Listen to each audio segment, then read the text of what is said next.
नमस्कार, SPD news में आपका स्वागत है। पेश है 2 जून सोमवार दोपहर 3:15 राजस्थान की 15 बड़ी खबरें।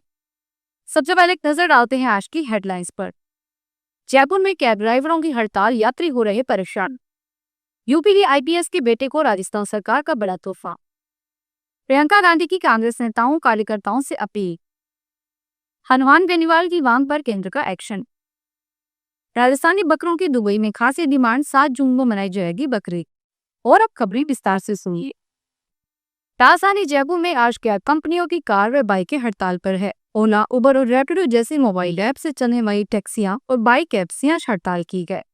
बताया जा रहा है कि हड़ताल के चलते 2000 से अधिक टैक्सियों का चक्का जाम हो गया है। इसका सीधा असर आम यात्रियों को देखने को मिल रहा है, जो रोजाना इन सेवाओं का उपयोग करते हैं।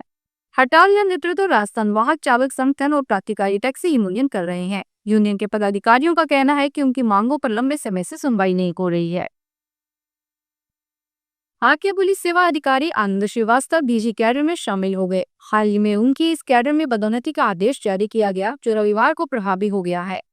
डीजी कैडर में एक पद शनिवार को हेमंत प्रियदर्शी की सेवानिवृत्ति के बाद खाली हुआ। इस पद पर श्रीवास्तव की पदोन्नति के लिए 21 मई को ही कार्मिक विभाग ने आदेश जारी किया। इस आदेश में हमने 1 जून से डीजी कैडर में पदोन्नति देने को कहा गया। हालांकि ये फिलहाल वर्तमान पद पर काम करते रहेंगे। ऐसी सरकार जल्द ही उन्हें नई जिम्मेदारी दे सकती है। 1994 बैच के वरिष्ठ आईपीएस अधिकारी आनंद श्रीवास्तव मूल रूप से वाराणसी के रहने वाले हैं।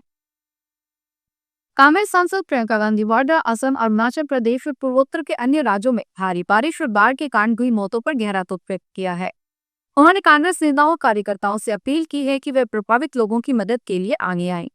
कांग्रेस सांसद ने सोशल मीडिया प्लेटफॉर्म एक्स पर लिखा। उन्होंने पोस्ट में लिखा कि असम, अरुणाचल समेत पूर्वोत्तर के राज्यों में भारी बारिश से हुई मौतों का समाचार अत्यंत दुखद है।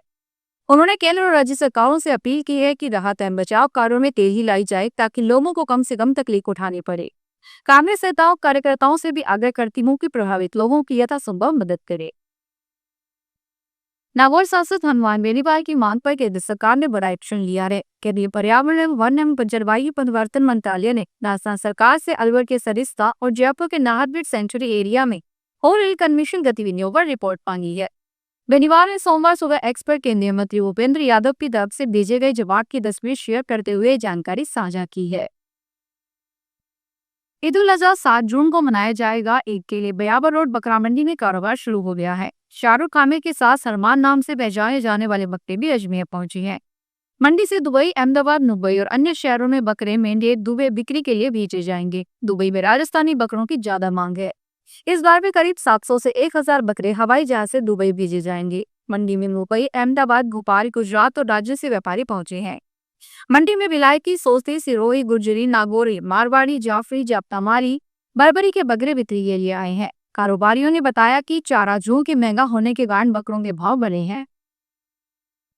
मजनलाल सरकार में शिक्षा एवं पंचायती राज मंत्री मनक दिलावर ने राजस्थान कांग्रेस के प्रदेशाध्यक्ष गोविंद सिंह डोटासरा को औकात में रहने की नसीहत दी है। दिलावर ने कहा कि डोटासरा ऊंची हरकतें बंद कीजिए। हाल ही में डोटासरा ने मुख्यमंत्री को पेपर बताया था और मुख्यमंत्री और मंत्री के बदलने का दावा करते हुए कहा था कि जल्द राजस्थान में पटरियां बदलने वाली है। शिक्षा मंत्री दिलावर ने गोविंद सिंह डोटासरा के लिए कहा कि कांग्रेस के प्रदेशाध्यक्ष गुटबाजी करने के साथ अपने को ऊंचा दिखाने के लिए षड्यंत्र करते हैं। इतना ही नहीं, बीजेपी के खिलाफ षड्यंत्र का कार्य करते हैं। दिल्ली की मुख्यमंत्री रेखा गुप्ता उत्तराखंड के दौरे पर है। इस बीच मुख्यमंत्री रेखा गुप्ता सोमवार को अपने परिवार के साथ केदारनाथ धाम पहुंची। इस दौरान उन्होंने केदारनाथ मंदिर में पूजा अर्चना की। सीएम रेखा गुप्ता ने रविवार को हरिद्वार में साधु संतों से मुलाकात की थी। इस अवसर पर उत्तराखंड के मुख्यमंत्री पुष्कर सिंह धामी के मौजूद रहे। सीएम गुप्ता ने पुष्कर सिंह धामी की तारीफ करते हुए कहा कि उत्तराखंड के मुख्यमंत्री पुष्कर सिंह धामी के नेतृत्व, कार्यशैली और विजन से हर बार प्रेरणा मिलती है। उनकी कई नीतियां जन कल्याण का सशक्त उदाहरण है, जिन्हें हम दिल्ली में भी अपनाने की दिशा में कार्य करेंगे और दिल्ली को संभालेंगे। राजस्थान हाईकोर्ट में आज से ग्रीष्मकालीन अवकाश समर वेकेशन शुरू हो गए हैं। करीब 1 माह हाईकोर्ट में अर्जेंट केसेस की ही सुनवाई होगी। अब 30 जून को हाईकोर्ट खुलेगा, उसके बाद फिर से नियमित सुनवाई शुरू हो सकेगी। इस दौरान हर सप्ताह अर्जेंट केसेस के लिए एक बेंच सुनवाई के लिए उपलब्ध रहेगी, जो सुबह 8 बजे से दोपहर 1 बजे तक मॉर्निंग शिफ्ट में सुनवाई करेगी। 2 जून से 6 जून तक जयपुर बेंच में जस्टिस मुकेश राजपुरोहित और जोधपुर बेंच के जस्टिस संदीप शाह। 9 से 13 जून तक जयपुर बेंच में जस्टिस मनीष शर्मा और जोधपुर बेंच पे जस्टिस सुनील बेनीवाल। 16 से 20 जून तक जयपुर बेंच में जस्टिस मनीष शर्मा और जोधपुर बेंच में जस्टिस चंद्र प्रकाश श्रीमाली की बेंच सुनवाई करेगी। वहीं जयपुर में बेंच में 23 से 25 जून तक जस्टिस आशुतोष कुमार, 26 से 27 जून को जस्टिस सुदेश बंसल और जोधपुर बेंच में 23 से 27 जून तक चंद्रशेखर शर्मा की बेंच सुनवाई करेगी। पंजाब में 7 जून शनिवार को सरकारी अवकाश रहेगा। इस दिन ईद उल जुहा का त्योहार मनाया जाएगा, जिसके मद्देनजर पंजाब सरकार ने पूरे राज्य में सरकारी छुट्टी घोषित की है। इसके चलते राज्य भर के सभी सरकारी कार्यालय बंद रहेंगे। बता दें कि पंजाब के स्कूलों और कॉलेजों में पहले ही गर्मी हुई छुट्टियों की घोषणा की जा चुकी है। पंजाब सरकार के आदेशानुसार 2 जून से 30 जून तक स्कूलों में अवकाश रहेगा। राजस्थान के मुख्यमंत्री बनवारीलाल शर्मा ने कहा कि राजस्थान जैसी विषम भौगोलिक परिस्थितियों वाले राज्य में जल संरक्षण बहुत महत्वपूर्ण है।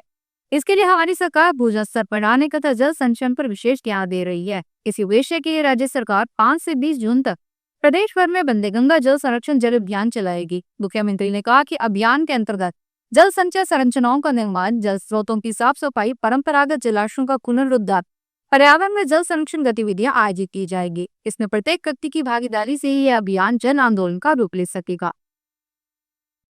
राजस्थान रोडवेज बेड़े को सुधारने की दिशा में मुख्यालय ने पहल की है। अब प्रतिदिन यात्रियों को अच्छी सुविधा मिले, इसके साथ ही बसों की देखरेख व इनकी दशा सुधार के लिए मेरी बस मेरी जिम्मेदारी अभियान शुरू किया गया है। इसके तहत प्रतिदिन बसों का निरीक्षण होगा। यात्रियों की शिकायत दूर करने व उनका सफर आसान करने के लिए रोडवेज कर्मचारी बसों की निगरानी रखेंगे। इसके लिए अलग अलग जिम्मेदारी सौंपी गई है। रोडवेज के मिस्त्रियों को प्रभारी बनाकर देखरेख व रखरखाव की जिम्मेदारी सौंपी गई है। सहायक कर्मचारियों को प्रभारी का दायित्व दिया गया है।